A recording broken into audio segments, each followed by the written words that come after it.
ಒಂದು ರೀತಿಯ ಹುಂಬ ಅಂತ ಹೇಳಿದ್ರೆ ತಪ್ಪಲಾಗದು.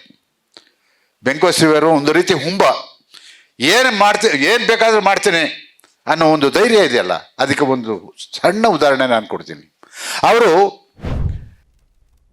ಈ ಸಮಾರಂಭದ ವೇದಿಕೆ ಮೇಲಿರುವ ನೊಣವಿನಕೆರೆ ಮಹಾಸಂಸ್ಥಾನದ ಪರಮ ಪೂಜ್ಯರ ಪಾದಗಳಿಗೆ ವಂದಿಸುತ್ತಾ, ವೇದಿಕೆ ಮೇಲಿರುವ ಎಲ್ಲ ಗಣ್ಯರೇ, ಇಂದಿನ ಸಭೆಯ ಕೇಂದ್ರ ಬಿಂದು ನಮ್ಮೆಲ್ಲರ ನೆಚ್ಚಿನ ಪ್ರೀತಿಯ ಆತ್ಮೀಯ ಗೆಳೆಯರಾದಂಥ ಬೆಂಕೋಶ್ರೀಯವರೇ, ಆಗಮಿಸಿರುವ ಬೆಂಕೋಶ್ರೀಯ ಹಿತೈಷಿಗಳೇ, ಅಭಿಮಾನಿಗಳೇ,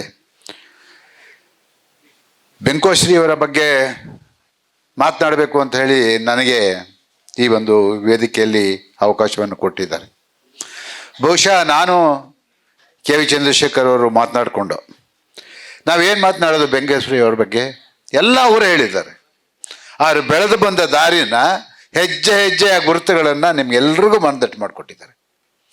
ಬಹುಶಃ ಇಷ್ಟೊಂದು ಅದ್ಭುತವಾಗಿ ಮಾತನಾಡ್ತಾರೆ ಅಂತ ಹೇಳ್ಬಿಟ್ಟು ನಾನಾದರೆ ಕೆ ವಿ ಚಂದ್ರಶೇಖರ್ ಅವರಾಗಲಿ ವೇದಿಕೆಯಲ್ಲಿರೋ ಯಾರೂ ಕೂಡ ಅಂದ್ಕೊಂಡಿರಲಿಲ್ಲ. ಅಷ್ಟರ ಮಟ್ಟಿಗೆ ಆ ಜನರಿಗೆ ಆ ಒಂದು ನಿಮ್ಮ ಏನೇನು ಅಭಿಲಾಷೆಗಳಿತ್ತು, ಏನೇನು ಕಷ್ಟಪಟ್ಟರು ಎಲ್ಲವನ್ನ ನೀವು ಹೇಳ್ಕೊಂಡಿದ್ದೀರ.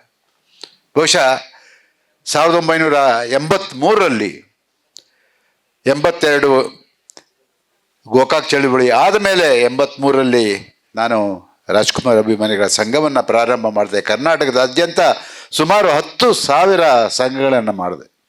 ಆ ಸಂದರ್ಭದಲ್ಲಿ ಬೆಂಕೋಶ್ರೀಯವರು ಯಾವ ಇದು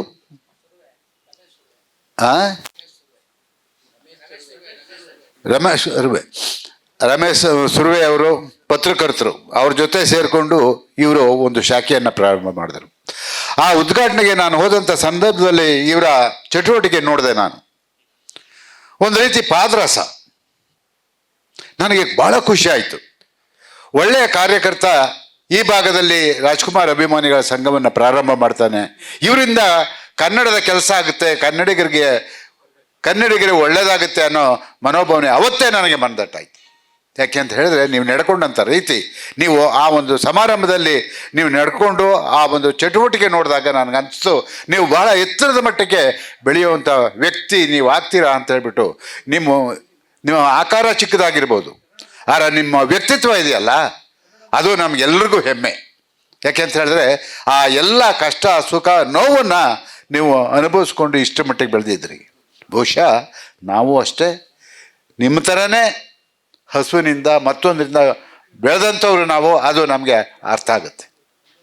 ನಿಮ್ಮ ನೋವು ಏನಿದೆಯೋ ಅದು ನಮಗೆ ಅರ್ಥ ಆಗುತ್ತೆ. ಯಾಕೆ ಅಂತ ಹೇಳಿದ್ರೆ, ನಾವು ಅದೇ ದಾರಿಯಲ್ಲಿ ಬೆಳೆದು ಬಂದಂಥವ್ರು, ಗ್ರಾಮಾಂತರ ಪ್ರದೇಶದಿಂದ ಬಂದಂಥವ್ರು. ನೀವು ಅದು ನಾಗಮಂಗಲದಿಂದ ಬೆಂಗಳೂರಿಗೆ ಬಂದು, ನನಗೆ ಇನ್ನೊಂದು ಖುಷಿ ಏನಂದರೆ, ನಡೆದು ಬಂದ ದಾರಿಯಲ್ಲಿ ಯಾರ್ಯಾರು ನಿಮ್ಮನ್ನು ಕೈ ಹಿಡಿದ್ರು, ಯಾರ್ಯಾರು ನಿಮಗೆ ಆಶ್ರಯನ್ನು ತೋರಿಸಿದ್ರು, ಯಾರ್ಯಾರು ನಿಮ್ಮನ್ನು ಆ ಮಟ್ಟಕ್ಕೆ ಬೆಳಿಬೇಕು ಅಂತ ಆಸೆ ಪಟ್ಟರು ಅಂಥವರೆಲ್ಲರೂ ನೀವು ನೆನೆಸ್ಕೊಂಡ್ರಲ್ಲ ಇವತ್ತು. ಅದರಲ್ಲೂ ವಿಶೇಷವಾಗಿ ನಮ್ಮ ವೀರಣ್ಣವರು ಮತ್ತು ಅವರ ಶ್ರೀಮತಿಯವರು.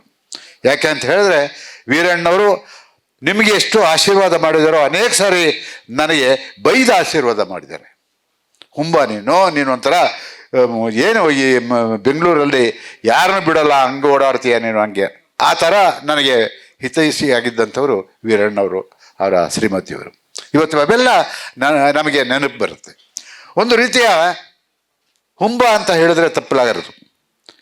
ಬೆಂಕೋಶ್ರೀಯವರು ಒಂದು ರೀತಿ ಹುಂಬ, ಏನು ಬೇಕಾದರೂ ಮಾಡ್ತೀನಿ ಅನ್ನೋ ಒಂದು ಧೈರ್ಯ ಇದೆಯಲ್ಲ, ಅದಕ್ಕೆ ಒಂದು ಸಣ್ಣ ಉದಾಹರಣೆ ನಾನು ಕೊಡ್ತೀನಿ.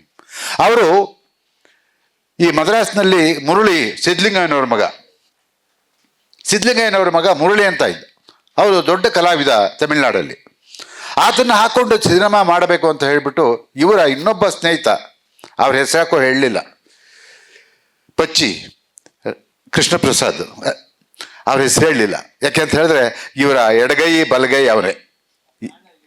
ಅದಕ್ಕೆ ಕಾರಣ ನಾನು ಇರ್ಬೋದು. ಆದರೆ ಅವರು ನನ್ನನ್ನು ಕರ್ಕೊಂಡು, ನಿಮಗೆ ಅವರ ಪರಿಚಯ ಇದ್ದಾರೆ, ಮುರಳಿಯವರ ಶ್ರೀಮತಿಯವರು, ಆ ಒಂದು ದಿನಾಂಕವನ್ನು ಚಿತ್ರರಂಗ ನೀವು ಅವ್ರು ಕಾಲ್ ಶೀಟ್ ಕೊಡಿಸ್ಬೇಕು ಅಂತ ಹೇಳ್ಬಿಟ್ಟು ನನ್ನನ್ನು ಚೆನ್ನೈಗೆ ಕಳಿಸ್ಕೊಟ್ರು. ಜೊತೆಯಲ್ಲಿ ಅವ್ರು ಬರಲಿಲ್ಲ, ಅವ್ರ ತಂಡ ಕಳಿಸ್ಕೊಟ್ರು. ನಾನು ಹೋದಂಥ ಸಂದರ್ಭದಲ್ಲಿ ಎಲ್ಲ ಮಾತುಕತೆ ಆದಮೇಲೆ ಸುಮಾರು 1 ವರ್ಷ 1.5 ವರ್ಷದಕ್ಕೆವರೆಗೂ ಅವರ ಕಾಲ್ ಶೀಟ್ ಸಿಗಲಿಲ್ಲ. ಇಲ್ಲ ಖಂಡಿತ ಮಾಡ್ತೀವಿ, ಕನ್ನಡ ಪಿಕ್ಚರ್ ಮಾಡಬೇಕು ಅಂತ ಆಸೆ ಇದೆ, 1.5 ವರ್ಷ ಕಾಯಿರಿ ಅಂತ ಹೇಳಿದ್ರು. ಸರಿ ಮುಗಿಸ್ಕೊಂಡು ನಾವು ವಾಪಸ್ ಬರುವಾಗ ಆ ಪಚ್ಚಿ ಮತ್ತು ಆ ಚಿತ್ರದ ನಿರ್ದೇಶಕ ಸಂತು ಅವರು ನನ್ನನ್ನು ಮನೆಗೆ ಕಾರಲ್ಲಿ ಡ್ರಾಪ್ ಮಾಡ್ತಾರೆ. ಡ್ರಾಪ್ ಮಾಡಿದಾಗ ರಾತ್ರಿ ಸುಮಾರು 11:30 ಆಗಿರುತ್ತೆ. ನಾವು ಚೆನ್ನೈನಿಂದ ಬಂದಾಗ ಆ ಬಾಗಿಲ ನನ್ನ ಮಗ ಓಪನ್ ಮಾಡಿ ಹೊರಗಡೆ ಬರ್ತಾನೆ. ಬಂದಾಗ ನನ್ನ ಮಗನ ನೋಡಿಬಿಟ್ಟು ಏನಾಯ್ತೋ ಏನೋ ಗೊತ್ತಿಲ್ಲ, ಯಾಕೆ ಅಲ್ಲಿ ಇಲ್ಲಿ ಹೋಗಬೇಕು, ಸಾರಾ ಗೋವಿಂದ ಅವ್ರ ಮಗನ್ನೇ ಹೀರೋ ಮಾಡೋಣ ಅಂತ ಹೇಳ್ಬಿಟ್ಟು ಬೆಳಗ್ಗೆ ಆ ಚಿತ್ರದ ನಿರ್ದೇಶಕ ಮತ್ತು ಕೃಷ್ಣ ಪ್ರಸಾದ್ ಇಬ್ಬರು ನನ್ನ ಮನೆಗೆ ಬಂದು ದಯಮಾಡಿ ನಿಮ್ಮ ಮಗನೇ ನಮ್ಮ ಚಿತ್ರದ ನಾಯಕ, ನೀವು ಅದಕ್ಕೆ ಅವಕಾಶ ಮಾಡಿಕೊಡ್ಬೇಕು ಅಂತ ಹೇಳಿದಾಗ ನಾನು ಅವ್ರಿಗೆ ಬೈದೆ.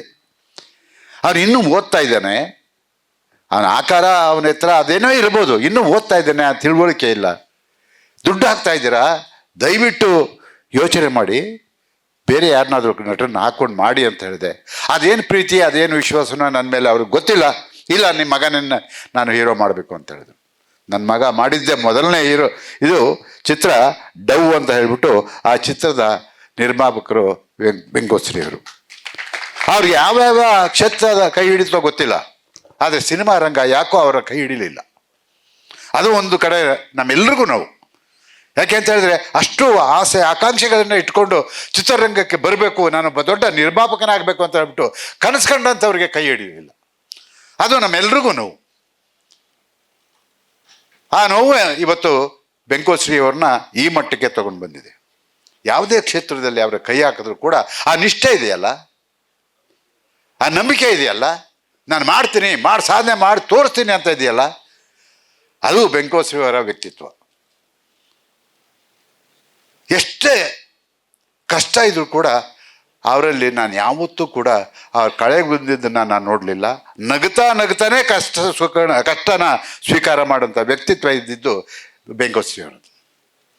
ಯಾವತ್ತೂ ಭಾಳಷ್ಟು ನೋವುಗಳನ್ನ ಯಾವತ್ತೂ ಯಾರ ಕೈಲೂ ಹೇಳ್ಕೊಳ್ಳಿಲ್ಲ ನಾನು ಕಂಡಂಗೆ. ಅವರ ಶ್ರೀಮತಿ ಅಥವಾ ಅವ್ರ ಮಕ್ಕಳ ಜೊತೆ ಏನೋ ಹಂಚ್ಕೊಂಡಿರ್ಬೋದು ಗೊತ್ತಿಲ್ಲ, ಆದರೆ ಹೊರಗಡೆ ಮಾತ್ರ ಎಲ್ಲೂ ಕೂಡ ಅದನ್ನು ಹೇಳ್ಕೊಳ್ಳಿಲ್ಲ. ಅದು ದೊಡ್ಡತನ. ಯಾಕೆ ಅಂತ ಹೇಳಿದ್ರೆ ಆ ನೋವು ಹೇಳ್ಕೊಂಡ್ರೆ ನಾವು ಸಮಾಜದಲ್ಲಿ ಕುಂದುತ್ತೀವಿ, ನಮ್ಮನ್ನು ಬೇರೆ ರೀತಿಯಲ್ಲಿ ನೋಡ್ತಾರೆ. ಅದಕ್ಕೆ ನೀವು ಅವಕಾಶ ಕೊಡಲಿಲ್ಲ. ಅದು ನಿಮ್ಮ ವ್ಯಕ್ತಿತ್ವ. ಆ ವ್ಯಕ್ತಿತ್ವವನ್ನೇ ಇವತ್ತು ನಿಮ್ಮನ್ನು ಇಲ್ಲಿವರೆಗೆ ಕರ್ಕೊಂಡ್ಬಂದಿದೆ. ಕೊನೆಗೆ ನೀವು ಒಂದು ಮಾತು ಹೇಳಿದ್ರಿ, ನಾನು ಸಂಪಾದನೆ ಮಾಡಿದೆ ಕಳ್ಕೊಂಡೆ, ಏನು ಮಾಡಿದ್ರು ಕೂಡ ನಾನು ಇವತ್ತು ಸುಖವಾಗಿದ್ದೀನಿ. ಇದು ಮನುಷ್ಯನಿಗೆ ಬೇಕ್ರಿ. ನಾನು ಅಂದ್ಕೊಂಡಿದ್ದೀನಿ ಅವ್ರ ಆಶೀರ್ವಾದನೇ ನಿಮಗೆ ದೊಡ್ಡದು ಅಂತ ಅಂದ್ಕೊಂಡಿದ್ದೀನಿ. ಕೂತಿದ್ದಾರಲ್ಲ ಪಕ್ಕದಲ್ಲಿ, ಅವರ ಆಶೀರ್ವಾದ ನಿಮಗೆ ತಲೆ ಮೇಲೆ ಇದೆ. ಖಂಡಿತವಾಗಿ ನೀವು ಇನ್ನೂ ಕೂಡ ಜೋಗಿ ಅವರು ಹೇಳ್ದಂಗೆ ಇನ್ನೂ ಒಂದು ಒಳ್ಳೆ ಚಿತ್ರ ಮಾಡಿ ನಾವೆಲ್ಲ ಇರ್ತೀವಿ. ನಾವೆಷ್ಟು ಖುಷಿ ಪಡ್ತೀವೋ ಗೊತ್ತಿಲ್ಲ, ಆದರೆ ನೀವು ಮಾತನಾಡುವಾಗ ಎಲ್ಲವನ್ನ ನೆನಪು ಮಾಡಿಕೊಂಡು ಕೆ ವಿ ಚಂದ್ರಶೇಖರ್ ಅವರು ನಮ್ಮ ಯಜಮಾನರು ಅಂತ ಹೇಳಿದಾಗ ಪಕ್ಕದಲ್ಲಿ ಕೂತಿರೋಂಥ ಅವ್ರ ಮಗನಿಗೆ ಎಷ್ಟು ಸಂತೋಷ ಆಗಿರಬೇಕು. ಅವರು ನನ್ನನ್ನು ಈ ಮಟ್ಟಕ್ಕೆ ಬೆಳೆಸಿದ್ರು ಅಂತ ಹೇಳಿದಾಗ ಅವರ ತಂದೆ ತಾಯಿ ಮೇಲೆ ಅವ್ರಿಗೆಷ್ಟು ಗೌರವ ಇರಬೇಕು, ನಿಮಗೆ ಎಷ್ಟು ಪ್ರೀತಿ ಇರಬೇಕು. ಇದು ರೀ ಮಾನವೀಯತೆ ಅನ್ನೋದು. ಅದು ಕರ್ನಾಟಕದಲ್ಲಿ ಎದ್ದು ಕಾಣುತ್ತೆ. ಯಾರೋ ಒಬ್ರು ಇಬ್ರು ಏನೋ ಹೇಳ್ಬೋದು, ಆದರೆ ಎಲ್ಲರೂ ಕೂಡ ಕರ್ನಾಟಕದಲ್ಲಿ ನಾವೆಲ್ಲ ಕೂಡ ಮಾನವೀಯತೆಯನ್ನು ಪಡ್ಕೊಂಡಂಥ ಜನ ನಾವು ಅಂತ ಹೇಳ್ಕೊಳ್ಳೋದಕ್ಕೆ ನಾನು ಹೆಮ್ಮೆ ಪಡ್ತೀನಿ. ಈ ಪ್ರೀತಿ ವಿಶ್ವಾಸವನ್ನು ನೀವೆಲ್ಲಿ ಕಾಣ್ಬೋದು ಅಂತ ಹೇಳಿದ್ರೆ ಕರ್ನಾಟಕದಲ್ಲೇ ಕಾಣೋದಕ್ಕೆ ಸಾಧ್ಯ. ಒಂದು ಕಡೆ ಕನ್ನಡದ ಬಗ್ಗೆ ಅಭಿಮಾನ, ಒಂದು ಕಡೆ ಹೊಟ್ಟೆಪಾಡು, ಇವೆಲ್ಲವನ್ನ ಸೇರಿಕೊಂಡು ಇಷ್ಟು ಮಟ್ಟಿಗೆ ಬೆಳೆದು ಒಬ್ಬ ದೊಡ್ಡ ನಾಗರಿಕನಾಗಿ ನಿಂತಿದ್ದೀರಲ್ಲ, ಅದು ನಾವು ನಿಮ್ಮೆಲ್ಲರ ಜೊತೆಲಿ ನಾವೆಲ್ಲ ಜೊತೆಲಿರೋದಕ್ಕೆ ಅದು ಸಾರ್ಥಕ ಅಂತ ಹೇಳಿ ನಾನು ಅಂದ್ಕೊಂಡಿದ್ದೀನಿ. ಇವತ್ತೊಂದು ಪುಸ್ತಕ ಬಿಡುಗಡೆ ಆಯಿತು. ನೀವು ಆ ಪುಸ್ತಕದಲ್ಲಿ ಎಲ್ಲವನ್ನೂ ಹೇಳ್ಕೊಂಡಿದ್ದೀರಾ. ಇಂಡಿಯನ್ ಎಕ್ಸ್ಪ್ರೆಸ್ನವರು ಜೋಗಿ ಅವ್ರು ಹೇಳ್ದಂಗೆ 7-8 ಪುಸ್ತಕ ಬಿಡುಗಡೆ ಮಾಡಿದರೆ ಅದರಲ್ಲಿ ಇದು ನನಗೆ ಬಹಳ ಖುಷಿ ಕೊಡ್ತು. ಆ ಪ್ರಿಂಟಿಂಗ್ ಆಗಿರ್ಬೋದು, ಮತ್ತೊಂದಾಗಿರ್ಬೋದು, ವಿಷಯ ಆ ಸಂಪಾದಕೀಯನ ನೀವೇನು 4 ಪೇಜು 5 ಪೇಜು ಬರೋದಿಲ್ಲ, ಕೇವಲ ಒಂದೇ ಒಂದು ಪೇಜಿನಲ್ಲಿ ಇಡೀ ಅವರ ಜೀವನವನ್ನು ನೀವು ಕಥೆ ಹೇಳಿದ್ದೀರ ಅದರಲ್ಲಿ. ಅದು ಎಲ್ಲೋ ಒಂದು ಕಡೆ ನಮಗೆ ಖುಷಿ ಆಯಿತು. ಎಲ್ಲ ಕ್ಷೇತ್ರದಲ್ಲೂ ಕೈ ಆಡಿಸಿದ್ದಾರೆ. ಯಾರು ಹೇಳು? ವೆಂಕಟಶ್ರೀಯವರು ಎಲ್ಲ ಕ್ಷೇತ್ರದಲ್ಲೂ ಕೈ ಆಡಿಸಿ ಇವತ್ತು ಒಂದು ಗಟ್ಟಿಯಾದಂಥ ಒಬ್ಬ ವ್ಯಕ್ತಿತ್ವವನ್ನು ಪಡ್ಕೊಂಡು ಇವತ್ತು ನೀವು ಒಬ್ಬ ಕನ್ನಡಿಗನಾಗಿ ಇಷ್ಟು ಮಟ್ಟಿಗೆ ಬೆಳೆದಿದ್ದೀರಲ್ಲ, ಅದು ನನಗೆಲ್ಲೋ ಒಂದು ಕಡೆ ಹೆಮ್ಮೆ ಮತ್ತು ಖುಷಿ ಅನಿಸುತ್ತೆ ನಿಮ್ಮ ಬಗ್ಗೆ. ಹಾಗಾಗಿ ನೀವು ಇನ್ನೂ ಬಹಳಷ್ಟು ವರ್ಷ ಈ ಕ್ಷೇತ್ರದಲ್ಲ, ಯಾವ ಕ್ಷೇತ್ರದಲ್ಲೂ ಕೂಡ ಕೈ ಆಡಿಸಿದ್ರು ಕೂಡ ನೀವು ಎತ್ತರದ ಮಟ್ಟಿಗೆ ಬೆಳೀರಿ ಅನ್ನೋದೇ ನಮ್ಮೆಲ್ಲರ ಆಸೆ, ಎಲ್ಲರ ಆಸೆ ನಮ್ಮದು. ಹಾಗಾಗಿ ಮತ್ತೊಮ್ಮೆ ನಿಮ್ಮ ಈ ಬೆಳವಣಿಗೆಗೆ ಸಹಕರಿಸಿದಂಥ ಎಲ್ಲ ಮಹನೀಯರನ್ನು ಇವತ್ತು ನಾನು ನಿಮ್ಮ ಪರವಾಗಿ ನಾನು ಅಭಿನಂದಿಸ್ತೀನಿ. ಯಾಕೆಂತ ಹೇಳಿದ್ರೆ ಅವರಿಲ್ಲದೆ ನೀವಿಲ್ಲ. ಒಬ್ಬೊಬ್ಬರನ್ನ ನೆನೆಸ್ಕೊಂಡ್ರಲ್ಲ, ಅದು ಮನುಷ್ಯತ್ವ. ಎಲ್ಲಿಗೋ ಬೆಳೆದಂಥ ಸಂದರ್ಭದಲ್ಲಿ ಏಣಿ ಹತ್ತಿ ಆ ಏಣಿನ ತುಳಿತಾರೆ ಅಂತಾರಲ್ಲ, ಹಾಗೆ ಅದನ್ನು ಒದಿತಾರೆ ಅಂತಲ್ಲ, ಆ ಜಾಯಮಾನಕ್ಕೆ ನೀವು ಸೇರಿದಾರಲ್ಲ, ನಿಮ್ಮಲ್ಲಿ ಆ ಮನುಷ್ಯತ್ವ ಇದೆ, ಆ ಕಾಳಜಿ ಇದೆ, ಅವರಲ್ಲಿ ಗೌರವ ಇದೆ. ಅದು ನನಗೆ ಹೆಮ್ಮೆ ಅನ್ನಿಸ್ತು. ಇವತ್ತೇನು ಇಷ್ಟು ಜನ ಯಾಕೆ ಎಲ್ಲರೂ ಸೇರಿದ್ದಾರೆ? ಎಲ್ಲರೂ ಪ್ರತಿಯೊಬ್ಬರು ಯಾಕೆ ಬಂದಿದ್ದಾರೆ ಹೇಳಿ? ನಿಮ್ಮ ನಡೆ ನುಡಿ ಬೆಳೆದಂಥ ದಾರಿನ ನೋಡಿಕೊಂಡು ನಿಮ್ಮ ಮೇಲೆ ಅಪಾರವಾದ ಪ್ರೀತಿ ವಿಶ್ವಾಸ ಇಟ್ಕೊಂಡು ಇವತ್ತು ಎಲ್ಲರೂ ಕೂಡ ಬಂದಿದ್ದಾರೆ. ನನಗೆ ಅದು ಖುಷಿ ಆಗ್ತಾ ಇದೆ. ನಿಮಗೆ ನೀವು 63ರಲ್ಲಿ ಹುಟ್ಟಿದ್ದೀರಾ, ನಾನು 53ರಲ್ಲಿ ಹುಟ್ಟಿದ್ದೀನಿ. ನನಗಿನ್ನ 10 ವರ್ಷ ಚಿಕ್ಕವರು ನೀವು. ಆದರೂ ಈ ಮಟ್ಟದಲ್ಲಿ ಹೆಸರು ಮಾಡಿದ್ದೀರಲ್ಲ. ಯಾಕೆ ಅಂತ ಹೇಳಿದ್ರೆ ಒಬ್ಬ ಪತ್ರಕರ್ತರು ಬಂದು ನಿಮ್ಮ ಬಗ್ಗೆ ಮಾತನಾಡಿ ಇಷ್ಟು ಹೊಗಳ್ತಾರೆ ಅನ್ನೋದು ಅಷ್ಟು ಸುಲಭದ ಮಾತಲ್ಲ. ನೋಡಿ, ಪನ್ನಣ್ಣರು ಬಂದವ್ರೆ, ಅವರು ದೊಡ್ಡ ಪತ್ರಕರ್ತರು ಈ ಕಾರ್ಯಕ್ರಮಕ್ಕೆ ಬಂದು ಇಲ್ಲಿ ಕೂತಿದ್ದಾರಲ್ಲ, ಅದು ದೊಡ್ಡ ವಿಷಯ. ಈ ಪುಸ್ತಕ ಮಾಡಬೇಕು ಅಂತ ಹೇಳ್ಬಿಟ್ಟು ನಿಮಗೆ ಸಹಕಾರ ಮತ್ತು ನಿಮಗೆ ಆ ಒಂದು ಪ್ರೇರೇಪಣೆ ನೀಡಿದ್ರಲ್ಲ ಶಣೆ ಅವರು. ಯಾಕೆ ಅಂತ ಹೇಳಿದ್ರೆ ಇಂಥ ಎಷ್ಟೋ ಇವರಿಗೆ ಅವರು ಪ್ರೇರಣಾ ಶಕ್ತಿಯಾಗಿದ್ದಾರೆ. ಅಂಥವರೆಲ್ಲರ ಪ್ರೀತಿ ನಿಮ್ಮ ಮೇಲಿದೆ.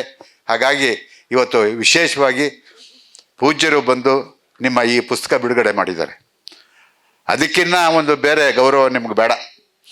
ಎಷ್ಟೇ ಒತ್ತಡಗಳಿದ್ರೂ ಕೂಡ ಅವರು ಇಷ್ಟೊತ್ತು ಕೂತ್ಕೊಂಡು ಈ ಒಂದು ಪುಸ್ತಕವನ್ನು ಬಿಡುಗಡೆ ಮಾಡಿ ನಿಮ್ಮ ಜೊತೆ ಖುಷಿಯಾಗಿದ್ದಾರಲ್ಲ, ಅವರ ಆಶೀರ್ವಾದ, ಇವರೆಲ್ಲರ ಪ್ರೀತಿ ಸದಾ ನಿಮ್ಮ ಮೇಲೆ ಇರಲಿ ಅಂತಕ್ಕಂಥ ಮಾತನ್ನು ಹೇಳ್ತಾ ನನ್ನ ಮಾತು ಮುಗಿಸ್ತೀನಿ. ನಮಸ್ಕಾರ.